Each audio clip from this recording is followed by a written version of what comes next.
just see what that robot did? You guys are so doomed. Just kidding, guys.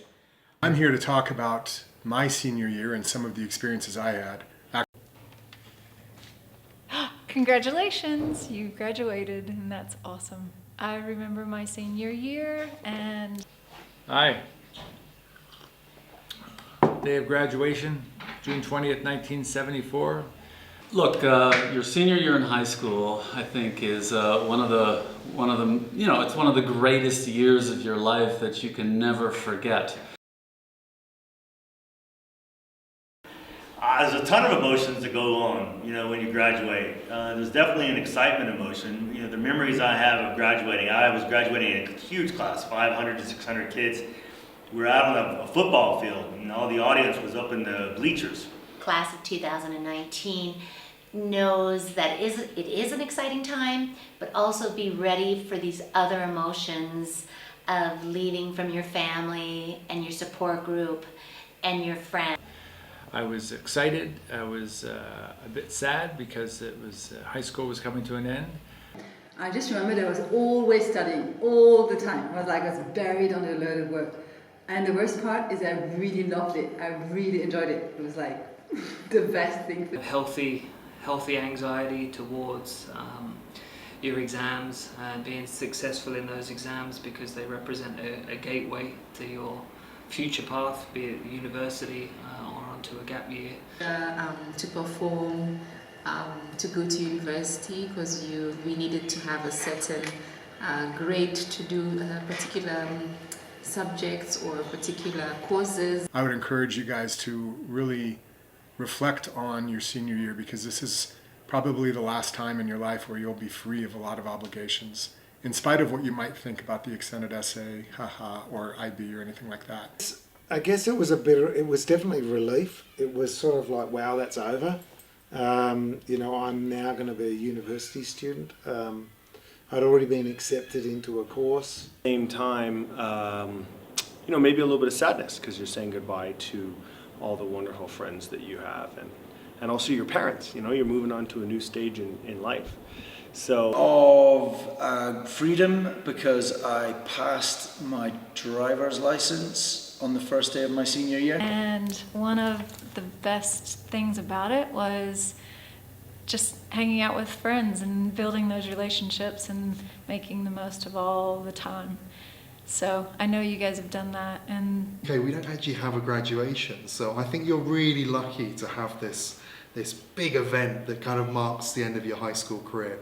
I wasn't lucky enough to have that, but it was joy, happiness. You know, I liked high school and I had friends and whatever, but the excitement of going on to something new was way more real and desirable than anything else. So I wanted to get the hell out. College, it was very exciting, but also very tough. Stays with you. It's quite scary, it's quite intense, it's quite profound in many different ways. And I found it quite a hard year. And I was so glad when it was over. Bueno, pues durante mi último año de bachillerato estaba muy nerviosa, y a la vez estaba muy emocionada por terminar y por empezar algo nuevo. You know, I was sad to be saying goodbye to people, but I was also really excited about what was coming up next. I think that was what was driving me. I was fairly young and I'm not sure I benefit as much as I should with that first year. I just needed to sit back and learn a little bit. I was trying to prove that I was old enough and mature enough, and I don't think I really was.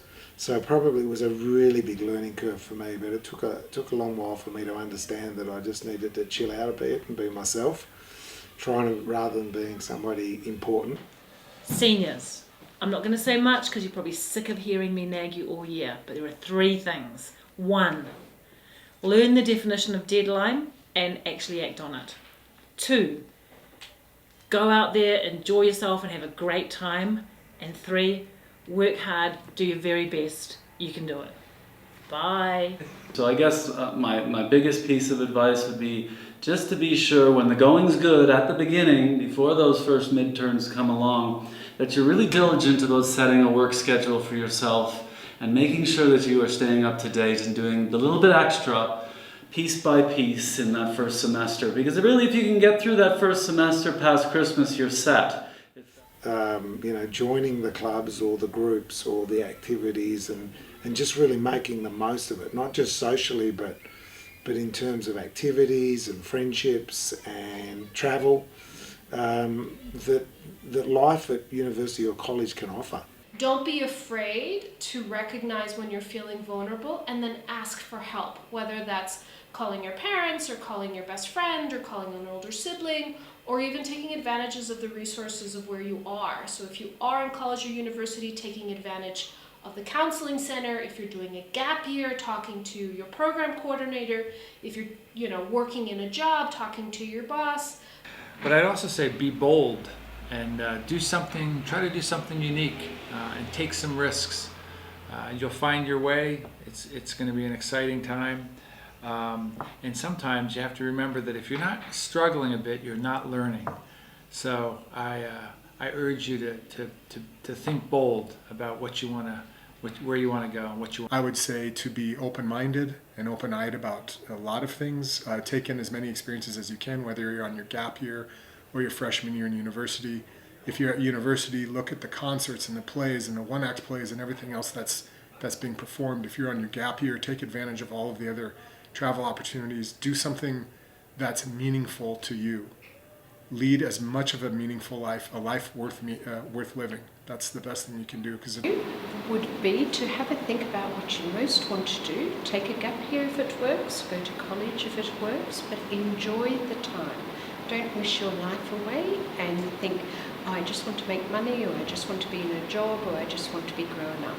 Take the time, enjoy the people that you will meet, and stay in touch. The world is going to be a different place. Yeah, robots, AI, whatnot. Just put on the high beam and see what's coming down the pike, and be prepared. The world will be a different place in a few years. Bueno, pues uno de mis consejos para ustedes es que sigan lo que les apasiona, lo que los hace despertarse en la mañana, lo que hace que quieran seguir adelante. Entonces sigan, por favor, eso, su pasión. Y si creen no tener una, búsquenla y que ya encontrarán qué es lo que les apasiona. Building new relationships. Don't forget about the friends that have been dear to you and the friends that have supported you. And I am supposed to give you some advice about how to survive your gap year or your freshman year at university. And I've been thinking a lot about it. And I have this piece of paper next to my desk that is called the Rules for Living. And I just wanted to share a few of them with you.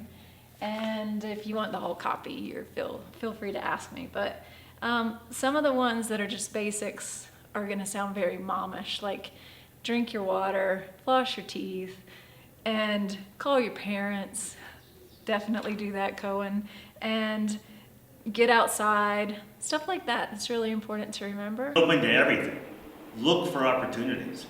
Don't think like you've got to make a decision that's going to last the rest of your life. Don't be scared to drop out of college. Take a break from college if it's not working for you. Go get a job and come back later. It's okay. There are so many paths you can take. And one bit of last advice, if it's not on Naviance, it will not be sent. Just keep that in mind. Thank you.